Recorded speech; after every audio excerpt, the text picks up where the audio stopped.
Hello and welcome to this episode of The Unnoticed Entrepreneur with me here in the UK, Jim James, and we're going to Dublin in Ireland to meet Claire Mason. Claire, welcome to the show. Thank you, Jim. Thank you for having me.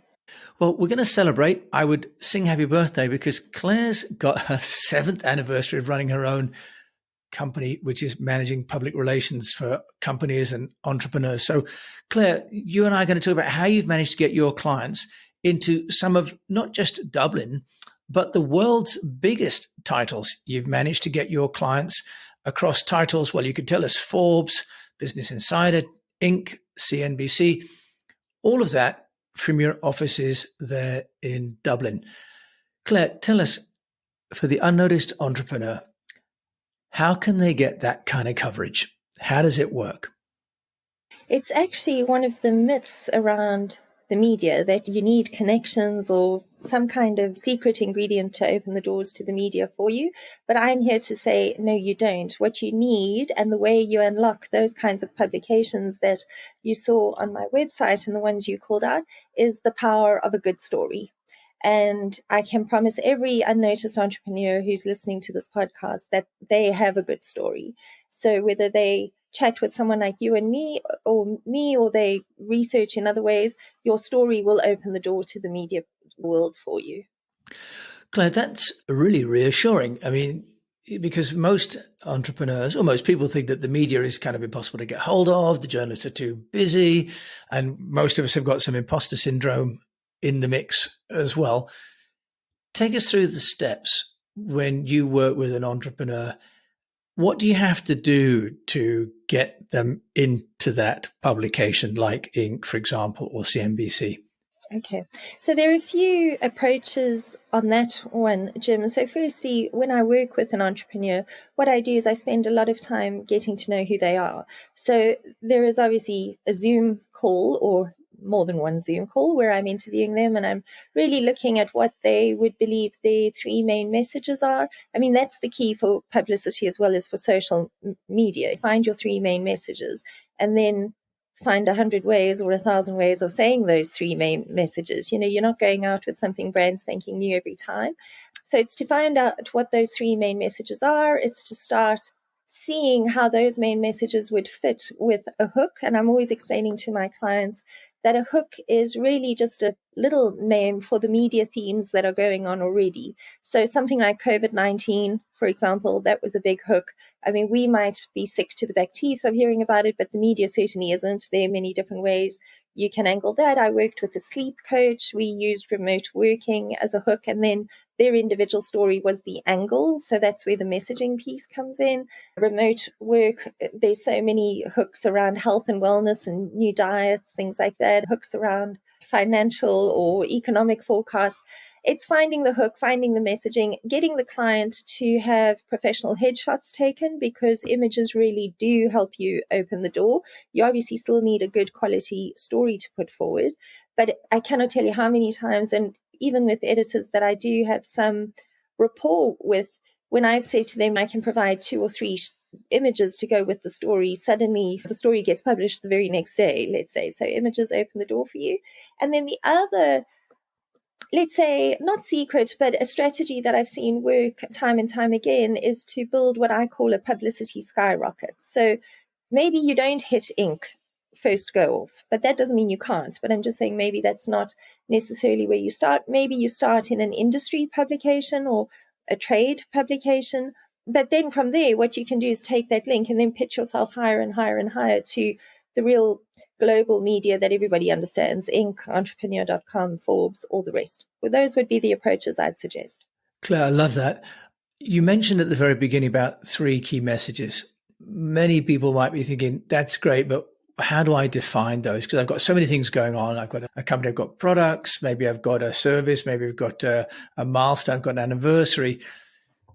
Can you give us some, if you like, structure to that? What would the 3 messages, do they fall into a category or do they change over time? Can you give us some guidance to help people to understand what those 3 might be so there's some permanence and some consistency to them? Yeah, that's a good question, Jim. I don't know that I have a lot of structure to contribute here, but what I will say to you is think of your legacy, basically, when you're talking about your three main messages. So what is it that you want to be known for? And you want to be known for these three main things if you look into the future 5 years from now, 10 years from now, even longer. So, for example, you were mentioning there, maybe the company has an anniversary coming up, or maybe they've merged with someone else, or maybe another company, or maybe they've just released a new piece of software or something like that. All of those are stories too, but they would be a sort of a piece of news. Let's say maybe it's a press release that kind of covers those. When I'm talking about your three main messages, I mean, it links very much to what your values might be. So if I am allowed to use myself as an example. Please do. Yeah. Thank you. Obviously, I'm not the only publicist in the world, but the three main messages that I go out with is firstly how visibility matters. Actually making yourself more visible is a very strong way to build your business and build a sustainable business. Secondly, I go out a lot with messaging around how establishing yourself as a thought leader is actually an act of service to your audience. It's not a big me, I'm so vain kind of attitude, which some people think it is. And then my third main message would be around the whole area of how, as we've brought these CRM platforms on board, and I'm a big fan of Salesforce and HubSpot and all the CRM platforms. I'm not saying we shouldn't have marketing technology, but we've lost our focus on the top of the funnel relationship building that actually gets people to become leads. And I've just found many different ways of sharing that on LinkedIn and through my own publicity. But in 10 years' time, I'm sure I'll have new ways of saying it, but those will still be my three main messages. I won't be talking about my 10th birthday, for example, or my 17th birthday. So I don't know if that helps a bit, but your three main messages is what you want to be known for now and into the future, and it's very connected with your values and your legacy. No, Claire, that really does, because I think often we have a theory, and if you're not working in that theory and you're on the other side, you're saying, well, yeah, where do I start? Is it with my product, or is it with my people? Is it my service? So working on what that means for you as a legacy is a really nice way of thinking about it. You did mention there as well about leads. Now, one of the criticisms of public relations is that it doesn't really impact the bottom line. How do you answer that kind of criticism, Claire? Well, firstly, I don't think things are always able to be measured purely in a linear fashion. And I've seen that even for myself. I'm based here in Dublin. So obviously when I do publicity work and when I'm doing my LinkedIn work, that is, that's able to travel. But when I'm going to an in-person networking event, I'm in Dublin and I'm meeting other people who are in Dublin. And I cannot tell you how many times I haven't had a referral from somebody in that networking meeting, and then the person that they've referred me to has checked me out in terms of what my publicity footprint looks like. And suddenly it becomes a very different conversation because they're coming to me already with a clear understanding of how I can help them. They've read something that I've written that has resonated with them. They either know I am the publicist for them or they know they're not. So it shortens sales cycles for sure. Maybe people don't think publicity always puts money on the bottom line, but it saves a lot of time and it saves money. And then the other thing that I was going to say is that maybe somebody has found you through your social media spend or through advertising or whatever else you're doing. Maybe you've been at a trade show, but the fact that you can say your business has been featured in the Telegraph or the Financial Times or whatever publication we might want to use as an example, definitely starts adding things like trust, reassurance, credibility, authority. So I don't buy at all that public relations doesn't put any dollars or pounds or whatever, euro on the bottom line. But I don't think we can say, well, you were in the newspaper today and then tomorrow suddenly you had a client. But I'm not sure you can do that with any marketing channel. Right, Claire. And I think that you've raised the issue of really the need to be consistent over time, but you've also raised this issue of sort of branding and individual branding and company branding. What's your advice to entrepreneurs that are running businesses on the need to have their own personal brand and a company brand? Do you think that's a good idea, or do you think they should get them all in one? How do you give guidance, Claire Mason, on personal branding? So firstly, I don't discriminate when I tell people to build personal brands. So whether you're a full-time employee or you are the founder of a company or you're an executive in another company, you should be building your personal brand because it really is the thing that will future-proof you no matter what economic cycle we're going through. I have a chuckle when I see the doom and gloom post that we've got going on about ChatGPT or AI. I think we should all be paying attention. I think we should all be learning how to work with ChatGPT and whatever other AI technology comes through the chute. But I've still got a personal brand. Bot doesn't. So I'm feeling somewhat reassured on that. But yeah, a company brand and a personal brand, the two are not in opposition to each other at all. People who are in leadership teams in companies and building their own personal brand, that will reflect very well on a company brand. And especially in the current climate we have, where as the world of work has been so disrupted with COVID and lockdowns, and everything I'm reading in Ireland, both from Irish media as well as international media, is around, I know we've had big tech layoffs, and then on the other hand, technology companies and other companies are really fighting to get the best talent and the best staff. And one of the ways you'll help yourself do that as a company is by having executive teams and very visible team members who have healthy personal brands. Yeah, and I think it's interesting that probably the best defense against AI is to have a personal brand, isn't it? Because differentiation will be really a key point, Claire. In terms of technology, can you share what you're using for helping create content or amplify content for your clients? Obviously, you've still got a pivotal role in the creative content and strategy, but are any tools, Claire, that you're using that you're finding have really transformed the work that you can do? I can share that quite happily, and this has obviously been very recent in terms of ChatGPT being launched. So I find that tool very useful from an ideation point of view. And I will say this full disclosure and full honesty. I don't use it at all to write articles because it is better than the AI, which was really machine learning that existed before.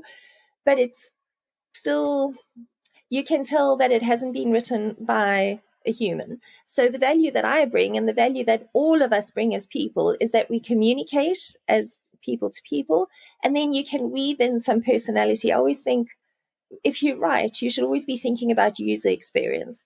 And obviously, it should be enjoyable and pleasant to read, even if I am writing about a software update rather than a party on the beach. And I never write about parties on the beach. I'm always writing about software or something professional. But it should still be a very enjoyable experience for the person who's reading it to read it.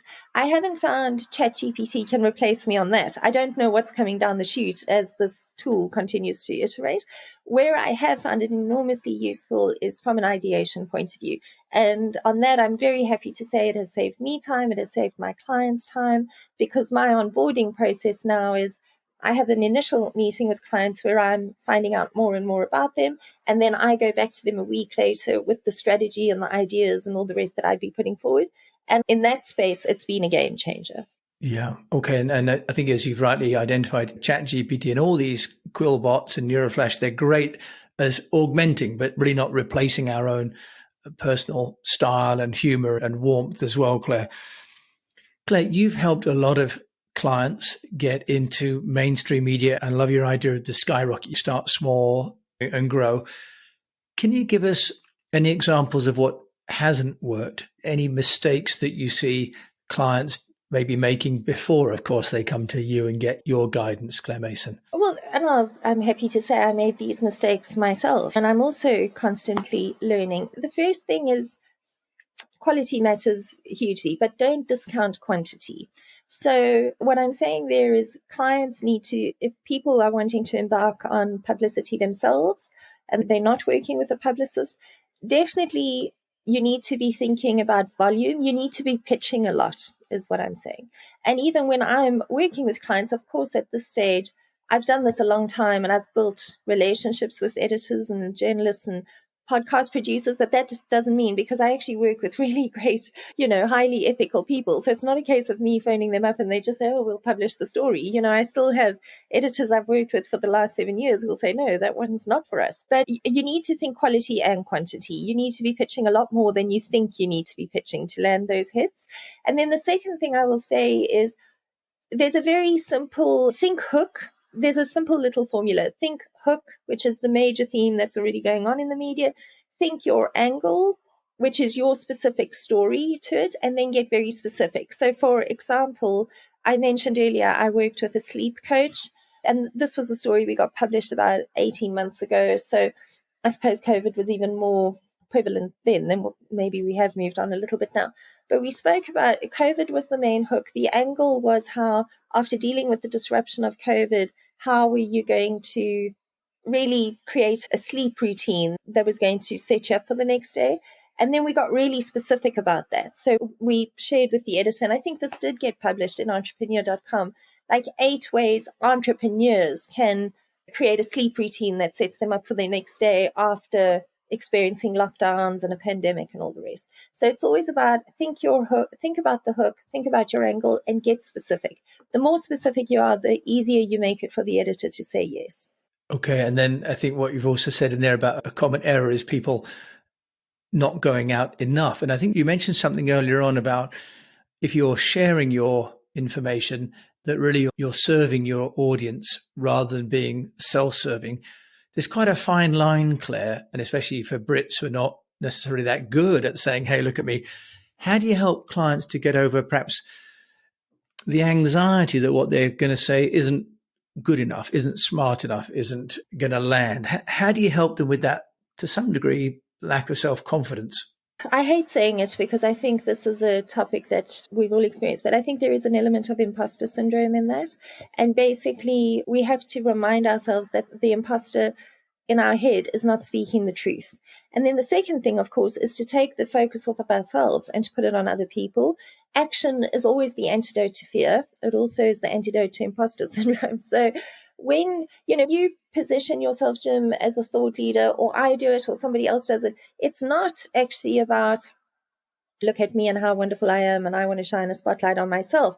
What you're doing is you're helping other people begin to understand about public relations or architecture or accountancy, whatever your field of expertise might be. And nobody's forcing these people to engage with your content. If they don't want to engage with your content, they'll just scroll on by. But what you'll start seeing is the more visible you are and the more frequently you post and publish and appear in the media, more people will follow you. And that's how you know you're doing something right, because these people are gaining value from your content. It often reframes things for my clients is when I say, being a thought leader or establishing a personal brand, actually, it's a win-win. We're both benefiting, myself and my audience. But it's not coming from a place of vanity. It's actually coming from a place of service. I love that. It's coming from a place of service, not from vanity. And that's very liberating, Claire, isn't it, Claire Mason? Claire, if there was one piece of advice that you'd give to my fellow unnoticed entrepreneurs about getting noticed, what would it be with all your experience now? On your 7th, anniversary of running the agency. I know. I forgot that it is my 7th birthday. My one piece of advice would be, because I work exclusively in the B2B space, I would say it's about getting visible on LinkedIn to begin with. I've opened many media doors for clients, and I've opened them for myself too, through a frequent and an active presence on LinkedIn. And I don't know how many people know this, but LinkedIn themselves release their yearly stats around about every November. And last year they released how there are 875 million people on LinkedIn, and only 1% of that entire 875 million people actually publish on LinkedIn. So you can see the size of the opportunity available to you, me, and all other unnoticed entrepreneurs on that platform. That's an amazing statistics, Claire. And is that when you say... I was just going to say that comes from LinkedIn themselves. Claire, you're on LinkedIn. If people want to find you, Claire Mason, in Dublin, how can they do that? If they want to send you a birthday wish, for example, how can they find you? That's sweet.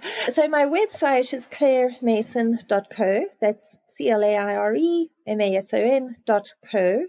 And then on LinkedIn, there are many Claire Masons, but I'm the only one with the name Claire Mason Thought Leadership. So if people go onto LinkedIn and just enter Claire Mason Thought Leadership in the search bar, my profile is the one that comes up. Claire Mason joining me from Dublin on our anniversary of starting her agency. Congratulations. Thank you so much for joining me on the Unnoticed Entrepreneur Show today. Thank you, Jim. It was a lovely chat. It was indeed. So you've been listening to Claire Mason. As always, I'll put her details in the show notes. She's over there in Dublin. I'm here, Jim James, in the UK. And if you've enjoyed this show, do please share it with a fellow unnoticed entrepreneur. And it would really help me out if you could review the show on the player that you listen to it. And also let me know what you think of the show and how we can get better, because we're trying to improve ourselves too. And until we meet again, I just do encourage you to keep on communicating. Thanks for listening.